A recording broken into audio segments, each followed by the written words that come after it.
የተወሰነ ብር እጃችሁ ላይ ኖሩ፣ ነገር ግን እንዴት አድርጌ እጥፍ ላድርገው፣ እንዴት አድርጌ ላባዛው የሚል ሐሳብ ያላችሁ የንግዱ ላይ የተሰማራችሁ ሰዎች ነው ይሄ ምክር የሚያገለግሉ። ማለትም ንግድ ፍቃድ ላላችሁ፣ ንግድ ላይ ለተሰማራችሁ ሰዎች እጃችሁ ላይ 200,000 300,000 ብር ኖሮ ጨምሮ መስራት እና ማስፋፋት ንግድ ፈልጋችሁ ብር ብቻ ስላላችሁ ብድር ያጣችሁ ሰዎች የት መሄድ እንዳለባችሁ ልጠቁማችሁ ነው ይሄን ቪዲዮ የምሰራው። ይሄን ቪዲዮ እስከ መጨረሻው ከተከታተላችሁ የተወሰነ ብር ያላችሁ ሰዎች እንዴት አድርጋችሁ ጨምራችሁ ገንዘብ ማግኘት እንደምትችሉ እነግራችኋለሁ።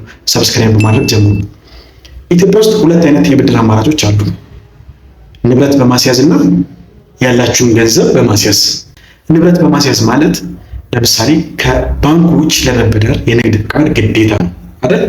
ንግድ ፍቃድ ግዴታ ነው። ንግድ ፍቃዳችሁን ይዛችሁ ሄዳችሁ የንግድ ማስፋፊያ፣ የስራ ማስኬጃ ብድር ነው ልትወስዱ የምትችሉት እንጂ ዝም ብሎ ብድር አይሰጥም።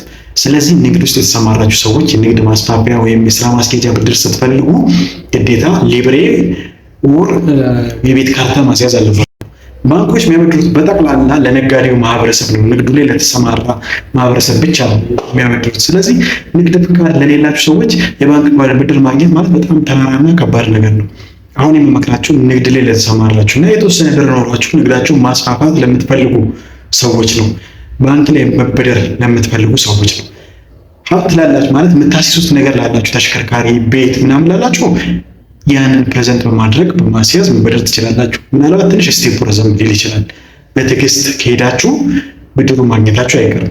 ነገር ግን ቤት ንብረት ለሌላችሁ 100,000 200,000 300,000 ይዛችሁ እጥፍ አድርጋችሁ እስከ 1 ሚሊዮን ድረስ አድርጋችሁ መበደር የምትፈልጉት ሰዎች ባንክ ላይ ከምትሄዱ ይልቅ ያንን ብር ይዛችሁ ወደ ማይክሮ ፋይናንሶች ጠጋ ብትሉ ወይም ወደ ህብረት ስራ ማህበራት ጠጋ ብትሉ ያንን ብር ደብል አድርጎ የመስጠት የደብል አድርጋችሁ የማግኘት ቻንስ አላችሁ። ማለትም ማይክሮ ፋይናንሶች በ2 ወር ቁጠባ፣ በ3 ወር ቁጠባ እጥፉን የማበደር እድል ይሰጣሉ ማለት ነው። ለምሳሌ አብዛኛው ህብረት ስራዎች 25% ከቆጠባችሁ 75% እነሱ የሚጨምሩላቸው ነው። ስለዚህ የተወሰነ ካሽ ያላችሁ ሰዎች ቤት ከምትቀመጡ ይልቅ ወደ ማይክሮ ፋይናንሶች ያላችሁ ብር ይዛችሁ ጠጋ ብትሉ፣ ምክንያቱም ማስያዣ የሌላችሁ ሰዎች ካሻችሁን ለ2 ወር ከ15 ቀን እስከ 2 ወር ቁጠባ ነው የሚሉት እንደምትፈልጉበት ኬዝ ከ15 ቀን እስከ 2 ወር በትዕግስት ቆጥባችሁ እነሱ ጋር አስቀምጣችሁ እጥፍ አድርጋችሁ ቢዝነሳችሁን ማስፋት ትችላላችሁ።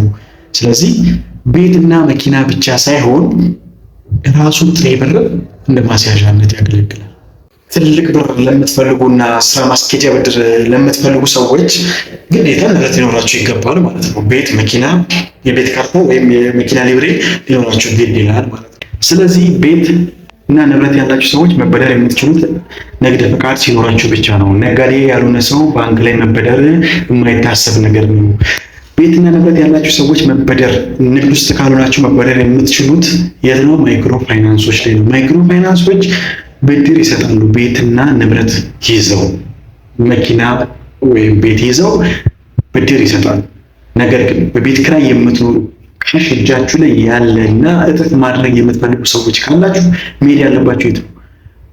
ህብረት ስራ ማህበራት እና የተወሰኑ ማይክሮ ፋይናንሶች ጋር የተወሰነ ጊዜ በመቆጠብ 20% በመቆጠብ እስከ 80% መበደር ትችላላችሁ። ለምሳሌ 20% ማለት 200,000 ብር ከ15 ቀን እስከ 2 ወር በመቆጠብ እስከ 1 ሚሊዮን ብር ብድር ማግኘት ትችላላችሁ ማለት ነው። ወር 1 ሚሊዮን ብር ካላችሁ እጃችሁ ላይ ለ2 ወር ለ3 ወር በመቆጠብ እስከ 4 እና 3 ሚሊዮን ብር የመበደር እድል ይሰጧችኋል ማለት ነው። ስለዚህ የተወሰነ ካሽ እጃችሁ ላይ ያላችሁ ሰዎች ባንኮች ላይ ሳይሆን መሄድ ያለባችሁ ማይክሮ ፋይናንሶች እና ህብረት ስራ ማህበራት ጋር በመሄድ ብድር ማግኘት የምትችሉት ማለት ነው እንጂ ባንክ ላይ ንብረት ለሌለው ሰው፣ ማስያዣ ለሌለው ሰው ብድር አይሰጥም ማለት ነው። ስለዚህ ካሽ ይዛችሁ የምትንቀሳቀሱ ሰዎች ብድር ከፈለጋችሁ የት ነው መሄድ ያለባችሁ? ማይክሮ ፋይናንሶች ጋርና ህብረት ስራ ማህበራት ጋር ነው መሄድ ያለባችሁ። እዛ በመሄድ በአጭር ጊዜ ውስጥ በመቆጠብ ያለምንም ዋስትና ራሱ በቁጠባ ቤዝ በማድረግ ብድር ታገኛላችሁ ማለት ነው። ይህንን ሰጀስት ለማድረግ ነው ይህን ቪዲዮ የሰራሁት።